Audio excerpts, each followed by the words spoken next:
जिस उपदेश से राम जी को राजकुमार भगवान राम बने, वो उपदेश आप सुन रहे हैं। कितना ऊंचा ग्रंथ है। इसको वाल्मीकि रामायण भी बोलते, योग वशिष्ठ महारामायण भी बोलते। राम तीर्थ ने इसी का बार बार अध्ययन किया था।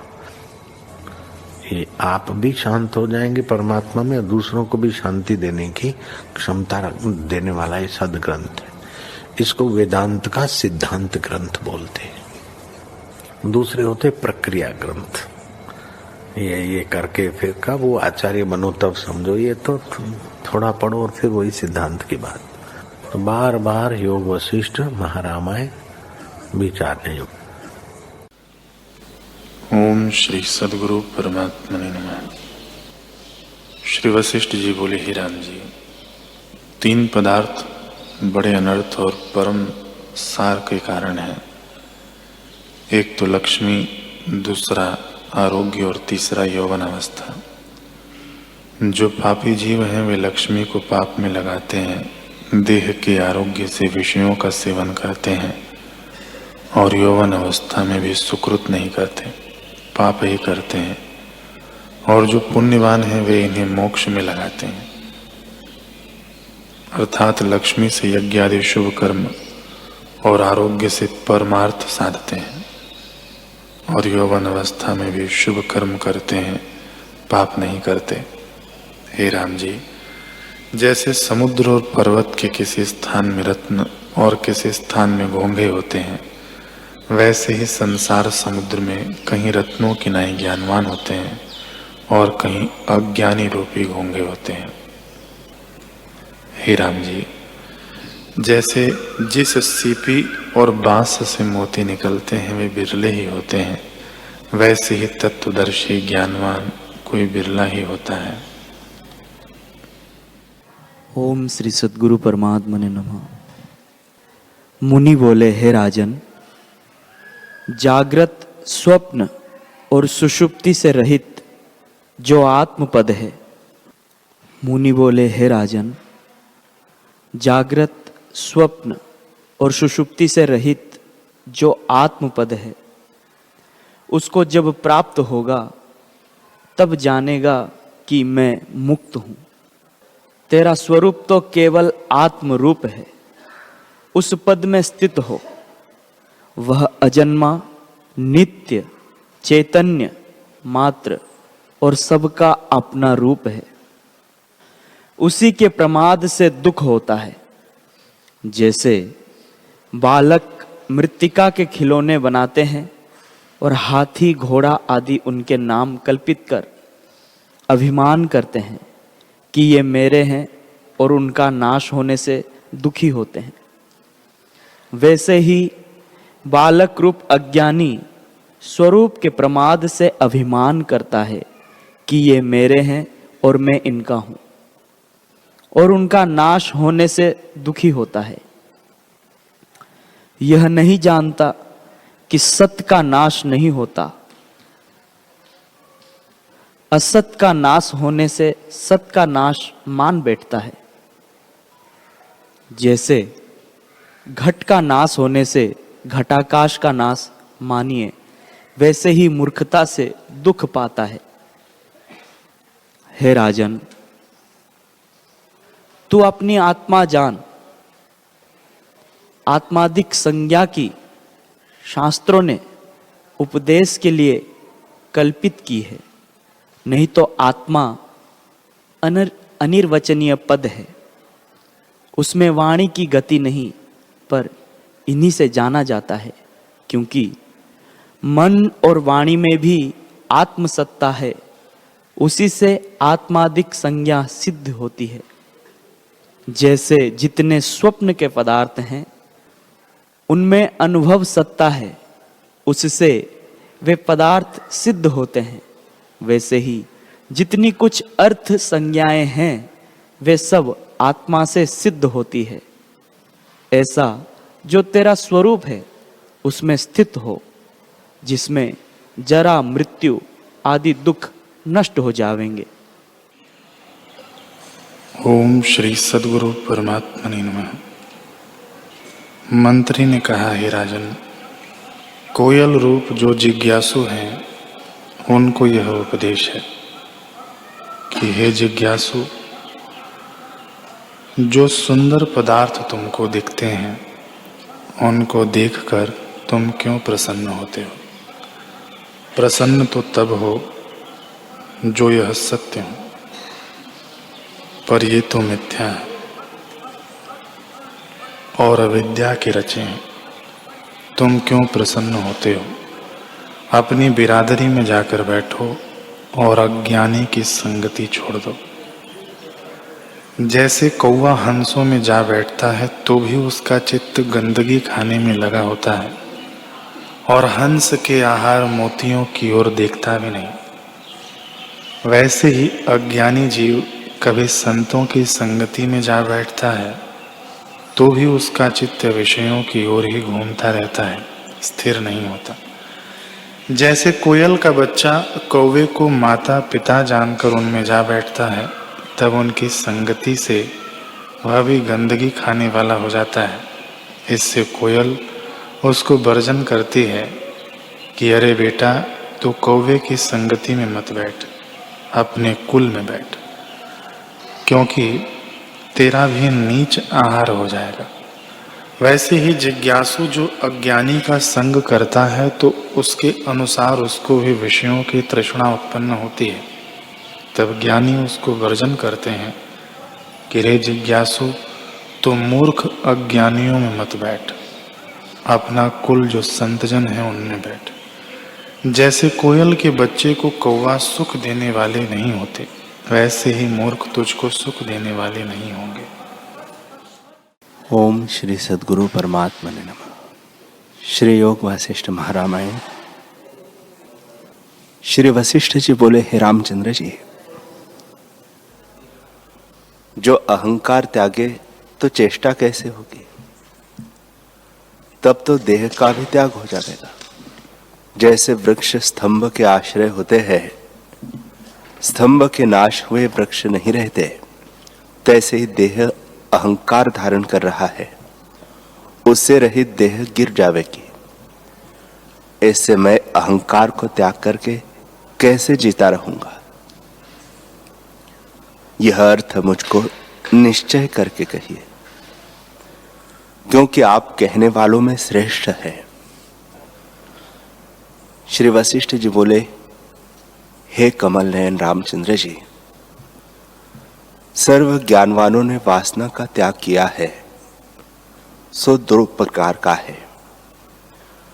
एक का नाम ध्येय त्याग है और दूसरे का नाम नेय त्याग है। मैं यह पदार्थ रूप हूं, मैं इनसे जीता हूं, इन बिना मैं नहीं जीता और मेरा सिवा यह भी कुछ नहीं। यह जो हृदय में निश्चय है, उसको त्याग कर मैंने विचार किया है कि न मैं पदार्थ हूं और न मेरे पदार्थ है। ऐसी भावना करने वाला जो पुरुष है, उसका अंतःकरण आत्म प्रकाश से शीतल हो जाता है और वे जो कुछ क्रिया करते हैं वह लीला मात्र है। जिस पुरुष ने निश्चय करके वासना का त्याग किया है, वह सर्व क्रियाओं में सर्व आत्मा जानता है। उसको कुछ बंधन का कारण नहीं होता। उसके हृदय में सर्व वासना का त्याग है और बाहर इंद्रियों से चेष्टा करता है।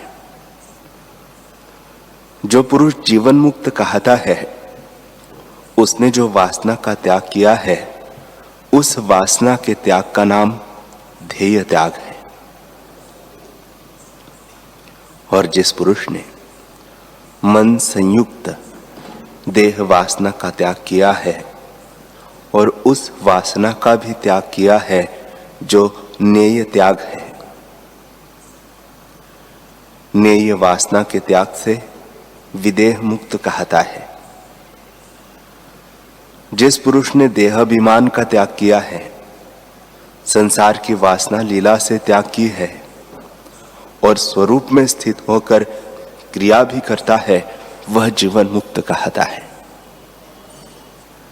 जिसकी सब वासनाएं नाश हुई है और भीतर बाहर की चेष्टा से रहित हुआ है, अर्थात हृदय का संकल्प और बाहर की क्रिया त्यागी है, उसका नाम त्याग है। वह विदेह मुक्त जन। जिसने ध्येय वासना का त्याग किया है और लीला करके करता हुआ स्थित है, वह जीवन मुक्त महात्मा पुरुष जनकवत है। जिसने न्याय वासना त्यागी है और उपशम रूप हो गया है, वह विदेह मुक्त होकर परमात्म तत्व में स्थित है। परात्पर जिसको कहते हैं वही होता है। हे राघव, इन दोनों वासनाओं को त्याग कर ब्रह्म में स्थित हो जाता है। वे विगत संताप उत्तम पुरुष दोनों मुक्त स्वरूप है और निर्मल पद में स्थित होते हैं। एक की देह स्फुरण रूप होती है और दूसरे की अस्फुर होती है। यह विदेह मुक्त रूप देह में स्थित होता है और क्रिया करता संताप से रहित जीवन मुक्त ज्ञान को धरता है, और फिर दूसरी देह त्याग के विदेह पद में स्थित होता है। उसके साथ वासना और देह दोनों नहीं भासते, इससे विदेह मुक्त कहता है। जीवन मुक्त के हृदय में वासना का त्याग है और बाहर क्रिया करता है। जैसे समय से सुख दुख प्राप्त होता है, तैसे वह निरंतर राग द्वेष से रहित प्रवर्तता है और सुख में हर्ष नहीं, दुख में शोक नहीं करता, वह जीवन मुक्त कहता है। जिस पुरुष ने संसार के इष्ट अनिष्ट पदार्थों की इच्छा त्यागी है, सो सब कार्य में सुषुप्ति की नई अचल वृत्ति है, वह जीवन मुक्त कहता है।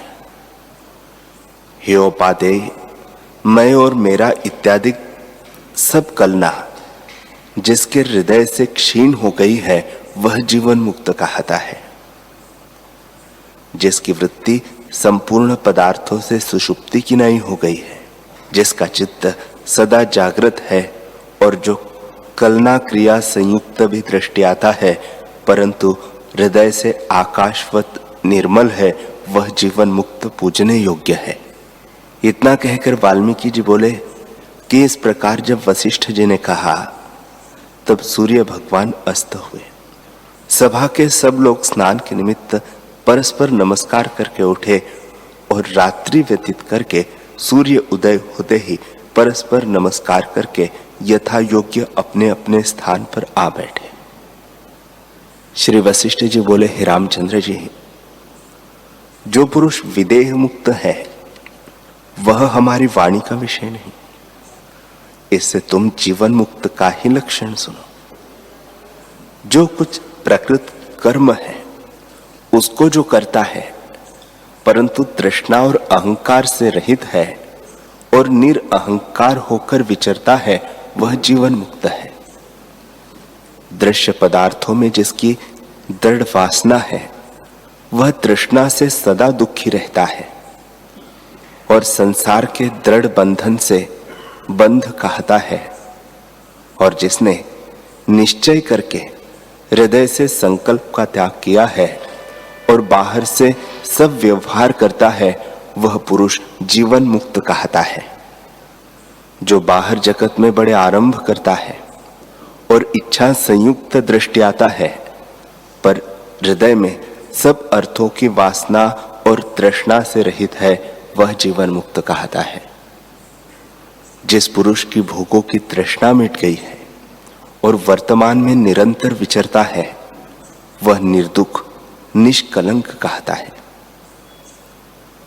हे महाबुद्धिमान, जिसके हृदय में इदम अहंकार निश्चय है और जो उसको धारकर संसार की वासना करता है, उसको तृष्णारूप जंजीर से बंधा और कलना से कलंकित जानो। इससे तुम, मैं और मेरा सत और असत बुद्धि संसार के पदार्थों का त्याग करो और जो परम उदार पद है, सर्वदा काल उसमें स्थित हो जाओ। बंध मुक्त सत्य असत्य की कल्पना को त्याग के समुद्रवत अक्षोभ चित्त स्थित हो। न तुम पदार्थ जाल हो, न तुम्हारे यह है।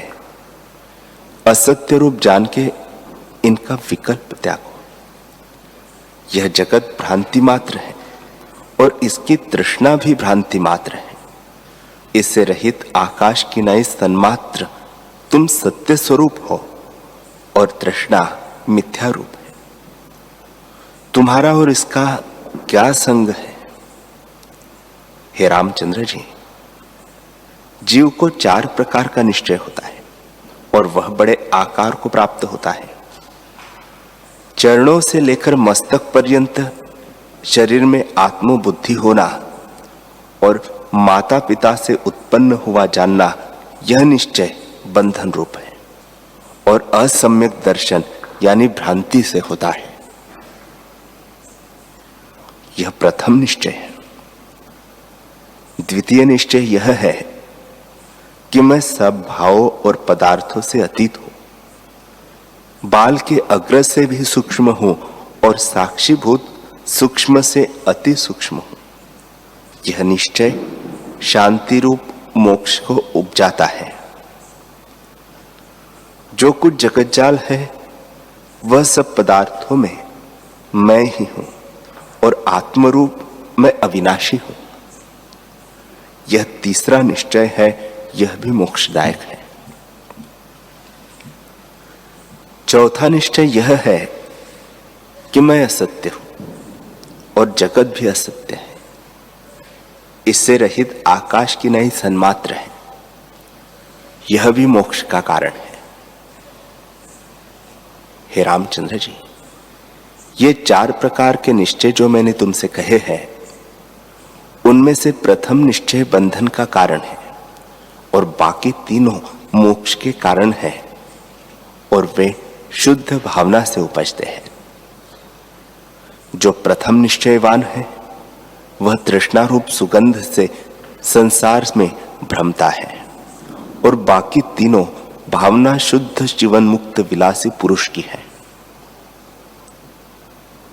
जिसको यह निश्चय है कि सर्व जगत में आत्म स्वरूप हूं, उसको तृष्णा और राग द्वेष फिर नहीं दुख देते।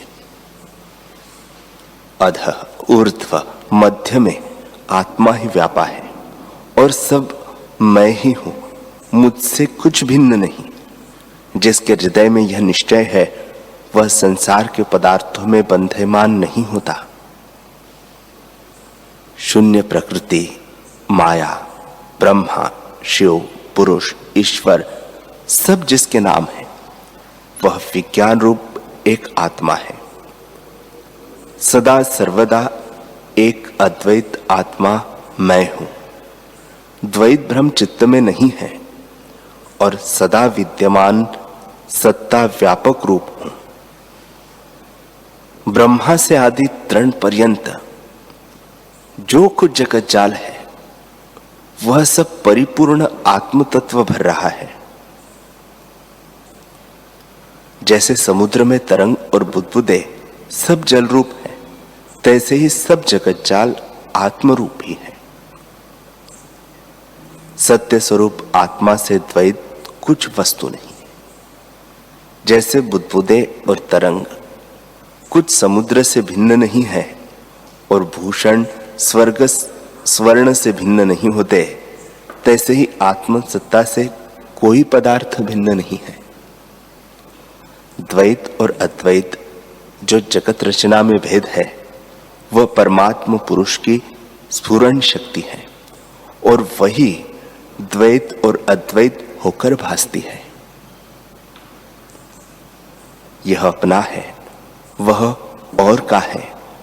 यह भेद जो सर्वदा सब में रहता है और पदार्थों के उपजने और मिटने में सुख दुख भासता है, उनको मत ग्रहण करो। भाव रूप अद्वैत आत्मसत्ता का आश्रय करो और भ्रम द्वैत को त्याग करके अद्वैत पूर्ण सत्ता हो जाओ। संसार के जो कुछ भेद भासते हैं उनको मत ग्रहण करो। इस भूमिका की भावना जो भेद रूप है वह दुखदाई जानो। जैसे अंध हस्ती नदी में गिरता है और फिर उछलता है, तैसे ही तुम पदार्थों में मत गिरो। तुम पूर्ण स्वरूप हो। महात्मा पुरुष को राग द्वेष कुछ संभव नहीं होते। सर्वगत आत्मा एक अद्वैत निरंतर उदय रूप और सर्वव्यापक है। एक और द्वैत से रहित भी है। सर्वरूप भी वही है और निष्किंचन रूप भी वही है। न मैं हूं न यह जगत है, सब अविद्या रूप है। ऐसे चिंतन करो और सबका त्याग करो। अथवा ऐसे विचारो कि ज्ञान स्वरूप सत्य असत्य सब में मैं ही हूं। तुम्हारा स्वरूप सर्व का प्रकाशक, अजर, अमर, निर्विकार, निष्क्रिय, निराकार और परम अमृत रूप है और निष्कलंक जीव शक्ति का जीव रूप और सर्व कलनाओं से रहित कारण का कारण है। निरंतर उद्वेग रहित ईश्वर विस्तृत रूप है और अनुभव रूप स्वरूप सबका बीज है।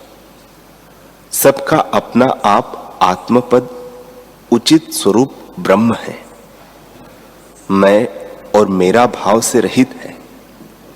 इससे अहम और इदम कलना को त्याग करके अपने हृदय में यह निश्चय धारो और यथा प्राप्त क्रिया करो। तुम तो अहंकार से रहित शांत रूप हो।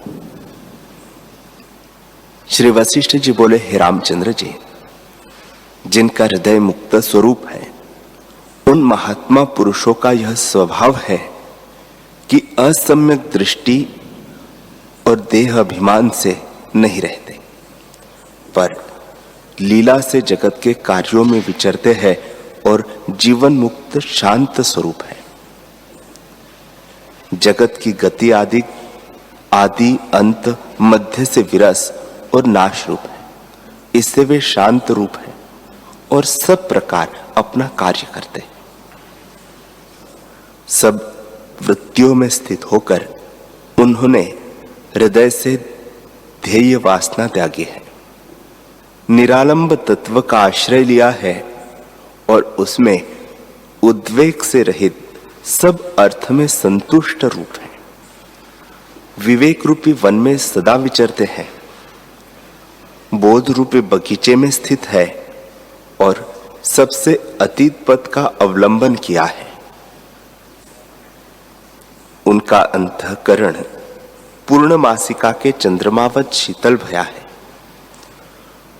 संसार के पदार्थों से वे कदाचित उद्वेगवान नहीं होते और उद्वेग और असंतुष्ट दृष्ट तत्व दोनों से रहित है। वे संसार में कदाचित दुखी नहीं होते। वे चाहे शत्रुओं के मध्य में होकर युद्ध करे अथवा दया व बड़े भयानक कर्म करते दृष्टि आवे तो भी जीवन मुक्त है। संसार में वे न दुखी होते हैं और न किसी पदार्थ में आनंदवान होते हैं, न किसी में कष्टवान ही होते हैं, न किसी पदार्थ की इच्छा करते हैं न शोक करते हैं। मौन में स्थित यथा प्राप्त कार्य करते हैं और संसार में दुख से रहित सुखी होते हैं। जो कोई पूछता है तो वे यथाक्रम ज्यों का त्यों कहते हैं और पूछे बिना मूक जड़ वृक्षवत हो रहते हैं। इच्छा अनिच्छा से मुक्त संसार में दुखी नहीं होते और सबसे हित करके और कोमल उचित वाणी से बोलते हैं। वे यज्ञ आदि कर्म भी करते हैं परंतु सांसारिक कार्यों में नहीं डूबते। हे रामचंद्र जी, जीवन मुक्त पुरुष युक्त अयुक्त नाना प्रकार की उग्र दशा संयुक्त जगत की वृत्ति को हाथ में बेल फलवत जानता है, परंतु परम पद में आरूढ़ होकर जगत की गति देखता रहता है और अपना अंतःकरण शीतल और जीवों को तप्त देखता है। वह स्वरूप में कुछ द्वैत नहीं देखता है, परंतु व्यवहार की अपेक्षा से उसकी महिमा कही है। हे राघव, जिन्होंने चित्त जीता है और परमात्मा देखा है, उन महात्मा पुरुषों की स्वभाव वृत्ति मैंने तुमसे कही है। और जो मूढ़ है और जिन्होंने अपना चित्त नहीं जीता और भोग रूपी कीच में मग्न है, ऐसे गर्दभों के लक्षण हमसे कहते नहीं बनते। उनको तो उन्मत्त कहिए। उन्मत्त इस प्रकार होते हैं कि महान नरक की ज्वाला स्त्री है और वे उष्ण नरक अग्नि के ईंधन हैं, उसी में चलते हैं और नाना प्रकार के अर्थों के निमित्त अनर्थ उत्पन्न करते हैं। भोगों की अर्थरूप दीनता से उनके चित्त सोए हुए हैं और संसार के आरंभ से दुखी होते हैं। नाना प्रकार के कर्म जो वे करते हैं, उनके फल हृदय में धारते हैं और उन कर्मों के अनुसार सुख दुख भोगते हैं। ऐसे जो लोग लंपट है, उनके लक्षण हम नहीं कह सकते। हे रामचंद्र जी, ज्ञानवान पुरुषों की दृष्टि पूर्व जो कही है, उसी का तुम आश्रय करो। हृदय से ध्येय वासना को त्यागो और जीवन मुक्त होकर जगत में विचरो। हृदय की संपूर्ण इच्छाओं को त्याग के वीत राग और निर्वासनिक हो रहो। बाहर सब आचारवान होकर लोगों में विचरो और सर्व दिशा और अवस्था को भली प्रकार विचार कर उनमें जो अतुच्छ पद है उसका आश्रय करो, पर भीतर सब पदार्थों से निरस और बाहर इच्छा के सम्मुख हो। भीतर शीतल रहो और बाहर तपायमान हो। बाहर से सब कार्यों का आरंभ करो और हृदय से सब आरंभ में विवर्जित हो रहो। हे रामचंद्र जी, अब तुम ज्ञानवान हुए हो और सब पदार्थों की भावना का तुम्हें अभाव हुआ है। जैसे इच्छा हो तैसे विचरो। जब इंद्रियों का इष्ट पदार्थ हो आवे, तब कृत्रिम हर्षवान होना और दुख आय प्राप्त हो तब कृत्रिम शोक करना। क्रिया का आरंभ करना और हृदय से सारभूत रहना, अर्थात बाहर क्रिया करो पर भीतर अहंकार से रहित आकाशवत निर्मल रहो। कार्य कलना से रहित होकर जगत में विचरो और आशारूप फांसी से मुक्त होकर इष्ट अनिष्ट से हृदय में सम रहो और बाहर कार्य करते लोगों में विचरो। इस चेतन पुरुष को वास्तव में न बंध है और न मोक्ष है। मिथ्या इंद्रजालवत बंध मोक्ष संसार का वर्तना है। सब जगत भ्रांति मात्र है, पर प्रमाद से जगत भासता है। जैसे तीक्ष्ण धूप से मरुस्थल में जल भासता है, तैसे ही अज्ञान से जगत भासता है। आत्मा अबंध और सर्वव्यापक रूप है, उसे बंध कैसे हो? और जो बंध नहीं तो मुक्त कैसे कहिए? आत्म तत्व के अज्ञान से जगत भासता है और तत्व ज्ञान से लीन हो जाता है। जैसे रस्सी के अज्ञान से सर्प भासता है और रस्सी के जाने से सर्प लीन हो जाता है। हे रामचंद्र जी, तुम जो ज्ञानवान हुए हो और अपनी सूक्ष्म बुद्धि से निरअहंकार हुए हो, अब आकाश की नाई निर्मल स्थित हो रहो। जो तुम असत्य रूप हो, तो संपूर्ण मित्र भ्रांत भी तैसे ही है। उनकी ममता को त्याग करो, क्योंकि जो आप ही कुछ न हुआ तो भावना किसकी करेगा। और जो तुम सत्य स्वरूप हो, तो असत्य सत्य आत्मा की भावना करके दृश्य जगत की कलना से रहित हो। यह जो अहम मम भोग वासना जगत में है, यह प्रमाद से भासती है। और अहम मम और बांधवों का शुभ कर्म आदि जो जगत जाल भासता है, इनसे आत्मा का कुछ संयोग नहीं। तुम क्यों शोकवान होते हो? तुम आत्म तत्व की भावना करो। तुम्हारा संबंध किसी से नहीं। यह प्रपंच ब्रह्मात्र है। जो निराकार अजन्मा पुरुष हो, उसको पुत्र बांधव दुख सुख का क्रम कैसे हो? तुम स्वतः अजन्मा निराकार निर्विकार हो। तुम्हारा संबंध किसी से नहीं। तुम इनका शोक काहे को करते हो? शोक का स्थान वह होता है जो नाशरूप हो। सो न तो कोई जन्मता है और न मरता है।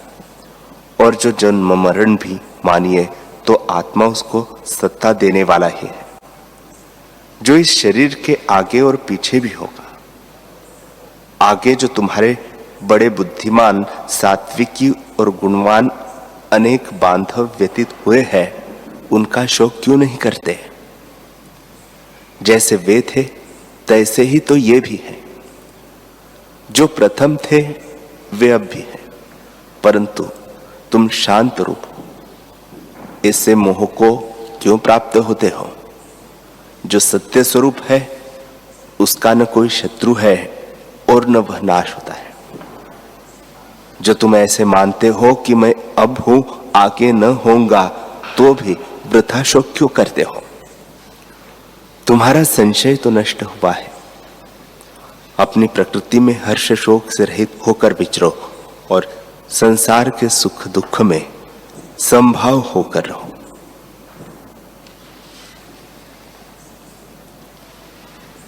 हरि ओम,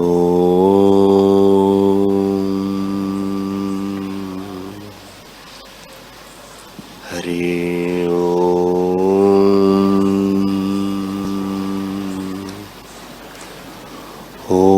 सहना भवतु सहनो भुनक्तु सह वीर्यं करवावहे तेजस्विनावधीतमस्तु मा विद्विषावहे। ओम शांति शांति शांति। श्री सद्गुरुदेव भगवान की जय।